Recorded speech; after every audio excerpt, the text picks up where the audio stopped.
Warning. This video will contain a good amount of flashing lights, bright colors, rapidly changing patterns, and may contain elements that are overall hard to look at. If you're epileptic or otherwise have a risk of seizures from visual cues, please click off the video now. If you're still here, enjoy the video. If only there was some sort of sequel that came out that would improve and polish the formula they came up with. Oh well, I'm sure they'll come up with one. 1 year and 1 week after the first Mega Man game released, the aptly named Mega Man 2 was released, once again on the NES. This time, the scope had broadened due to the growing success of the first game. Well, sorta. Let's go back a bit. After the success of the first Mega Man, the team and the 2 people who played the game wanted a sequel, but Capcom, however, didn't. The Big C hadn't considered the first game a success, with it only selling 37,000 units in Japan total in its original run, with another 200,000 being sold worldwide. Using these numbers, Capcom also deemed that the game did not warrant a sequel, and were actually considering pulling out of the home market in general. After some begging and pleading, Capcom told the team that they were allowed to make a sequel, but only on the condition that they work on the game specifically on downtime from working on other games. The team was determined, so they ended up working on the game like crazy, even working up to 20 hours on it a day. That's kind of crazy. Thanks to this being a sequel, the team has some extras to go off of, with the first game not only providing a template for the second, but also some unused graphics and concepts. The team wanted to create a game to polish the formula they'd already created with the first game, and that's exactly what they did. Booting the game up, you can already tell the team was inspired, even including an intro cutscene, something that was actually rare for the time, with Mega Man 2 being one of the first games to do so. This scene is iconic. The text at the bottom of the screen explaining the very limited story, followed by the building scrolling up to reveal Mega Man without his helmet, known as Rock in his form, hence the name. Rock Man. I get it. Moving on to the stage select screen. Oh, now I get why it's called Mega Man 2, because they added 2 extra stages to choose from. A lot of these shops are pretty cool actually, with the first boss to go for being Metal Man, who looks more like a dentist than his actual sprite. For most normal runs of the game, Metal Man is basically the only stage we're starting in. Metal Man stage is full of gears and conveyor belts that very shortly leads to some crushes and eventually some bottomless pits with these clown enemies. Looking back at the footage, I was absolutely demolishing them. Quickly after, there's these piled up can enemies called blockies that fall over and damage you when you shoot them. It should be noted that in the North American release of the game, there's a difficulty choice on the title screen in which you can choose normal, an easier mode, or difficult, which is the only difficulty in the Japanese version. In the normal difficulty, HP amounts are halved, so while these blockies take 2 hits in the Japanese version, on the normal difficulty in the North American version, they only take 1. That's pretty cool, although it is kinda lame that their entire gimmick is completely erased this way. Metal Man himself is the first instance of an altered boss room, something that all the bosses have in this game, with Metal Man being fought completely on a conveyor belt. Over the course of the fight, he can actually switch whether the conveyor is moving left or right, and because of this, I get murked on my first attempt. Moving into the fight with full health though, it's pretty cut and dry, and defeating him gets you the Metal Blade, the single-handed most overpowered weapon in the game. In Mega Man 2, all of the weapons take up a certain amount of energy when you use them, so for example, the Crash Bomb, a weapon you get later in the game, takes up 4 energy points for 1 shot, making it pretty costly. However, some weapons are the inverse of this, with Bubbly and Quick Boomerang allowing you to shoot 2 and 8 shots respectively before it consumes a bar of energy. The Metal Blade allows for 4 shots per 1 point of energy, and there's a feature in the game in which the counters reset every time the weapon menu is brought up. The Metal Blade is also the only weapon that can be rapidly fired in 8 directions in this game, making it OP just for that. Using all of these things combined, once you have Metal Blade, you can use the Energy Saver glitch to have an infinite multi-directional high damage outputting weapon of mass destruction. Which is why I like to come here first. Moving on, we head into Flashman stage. There's a lot of blue in the stage, holy. Apparently it's because it's supposed to be ice, I think. Oh my gosh. The floors in this stage alternate through shades of blue and have sliding physics, so it's not too far-fetched. The level's main gimmick is that there are 2 different paths you can take in the stage, with each rewarding you with some items depending on which you take. This is also the first appearance of the Mecha Joe enemy, which is kind of annoying since it's just a Sniper Joe on crack. At the end of the stage is a platforming challenge that blends 1x1 platforms with the ice physics to reward you with an E-Tank, and these will fully restore your health when needed. Flashman himself is pretty easy with the Metal Blade. He's supposed to stop time and shoot a barrage of bullets at you while you're suspended, but I killed him too fast to actually see it happen. Defeating him gets you the Time Stopper attack along with the last of 3 items in the game, fittingly named Item 3. It's a little piece of pocket candy that bounces around searching for a wall, and once it does find a wall, it sticks to it and goes up and down. Quickman is next, and in choosing him, you also choose one of the greatest stages in the game in my opinion. His stage begins with a vertical descent onto these tornado thingies before throwing you into a section where you have to be quick and avoid these yellow bars, as they'll instantly kill you if they touch you.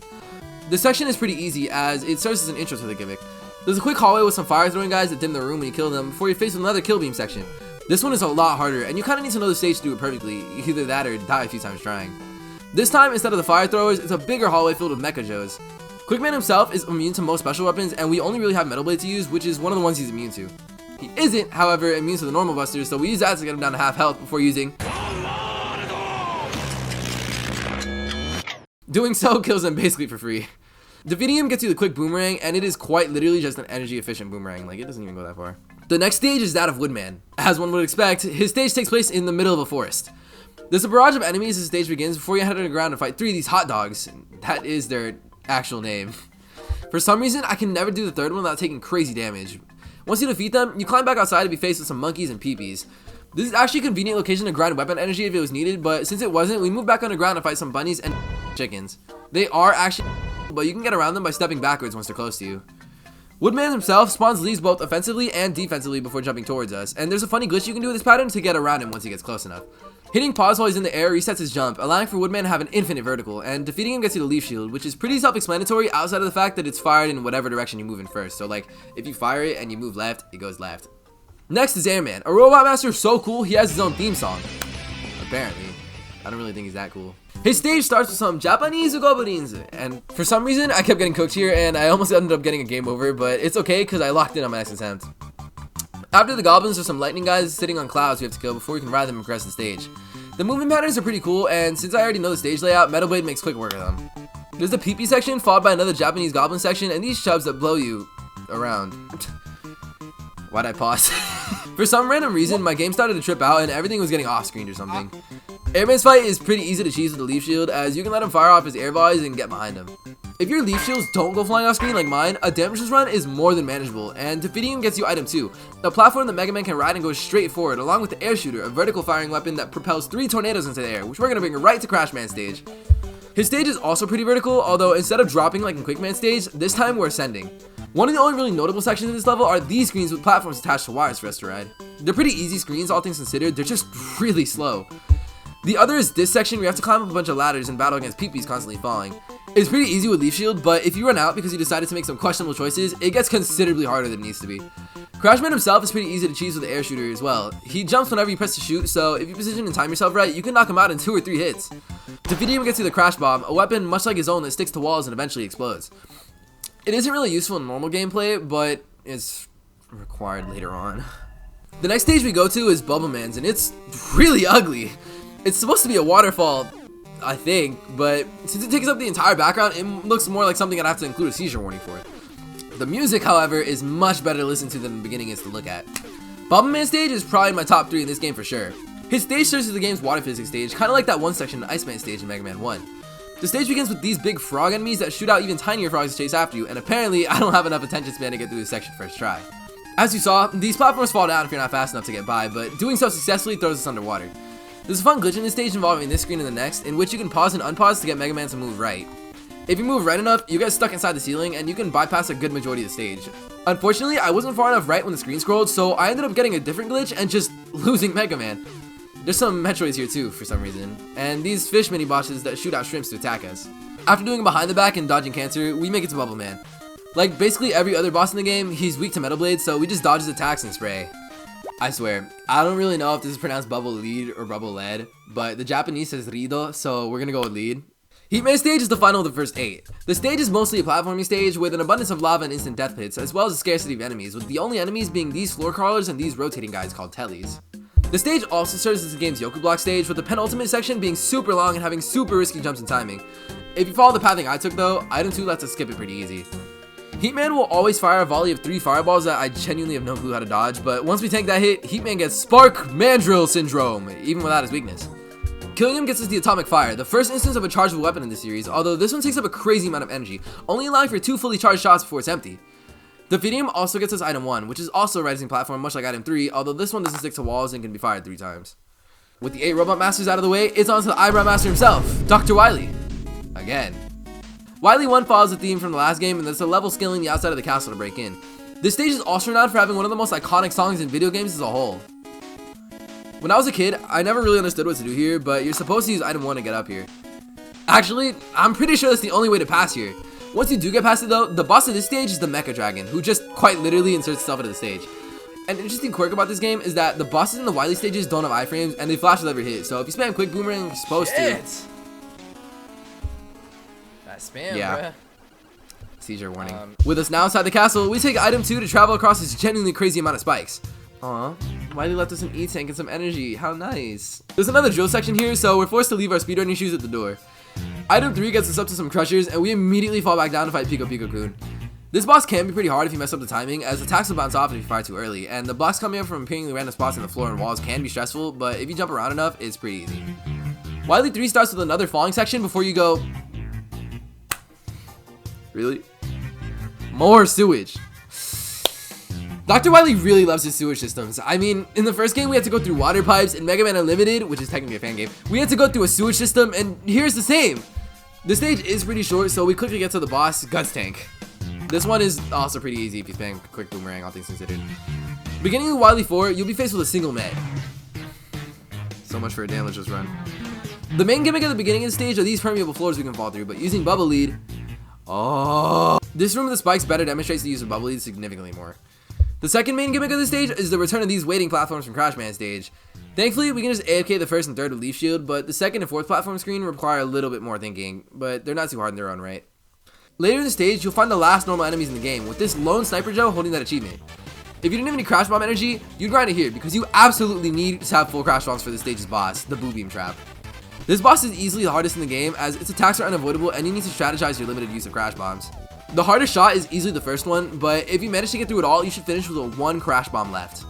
The fifth Wily stage is the boss rush, with this game introducing the Wily teleporting system found in every following Mega Man game.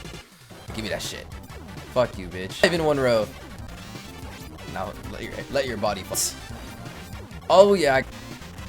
He gets hit every time, bro. Masochism. With all the bosses defeated, we're brought to Wily himself. In case it wasn't obvious, there's only one weapon that can attack at such an angle to do some damage, so we switch to the Metal Blade and absolutely blow up the B button. With Boo Beam Trap, it's imperative you finish with 1 Crash Bomb left in order to use it against the Wily machine like this. So, with my 1 Crash Bomb left, I had to lock in and make the shot. I fucked it up. Alright. Since I wasted my perfect victory, I just had to suck it up and use Metal Blade again. We defeat Wily, and this motherfucker rigged his floor with TNT. The floor blows up, and we fall like 12 feet into a cave. Since I was on my phone and not paying attention, I accidentally messed up the timing for the stage, so I had to head into this fight with no health. It turns out that, oh shit, Wily was actually a ChatGPT surrogate. It's crazy they predicted the future like that, and this is totally canon, they just never touch on it in the later games. This incarnation of Wily is only weak to the bubble lead, as any other weapon will send him back to full health. Ah man, it turns out that that version of Wily was actually an imposter among us. Wily kneels before Mega Man once more, and Mega Man just walks away. I quite like the ending in this game. On his walk home, instead of being happy and running home like in the last game, Rock takes the time to think about his fight with Wily and how many more times he might have to. Or something. This is still a pretty early NES game, so not much is said here. And that's Mega Man 2. Honestly, it's just alright.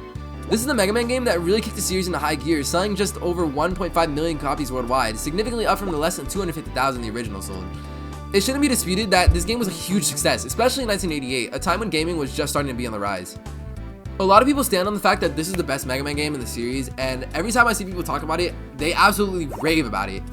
I think that Mega Man 2 is one of the better games in the series, and at the time it would be easy to see why.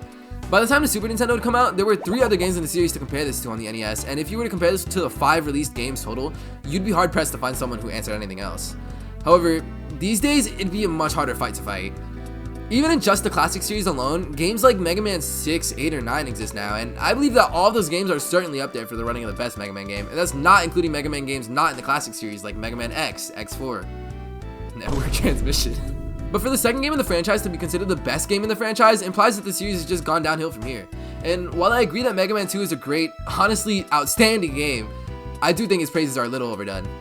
Mega Man 2 polished and basically perfected the formula that the first game introduced, with something as basic as the general amount and order of the stage being established here.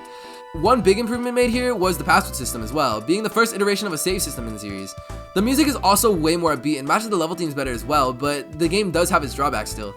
The early pacing of the game is pretty consistent, but after the first 8 bosses are taken out of the equation, the pacing is all over the place.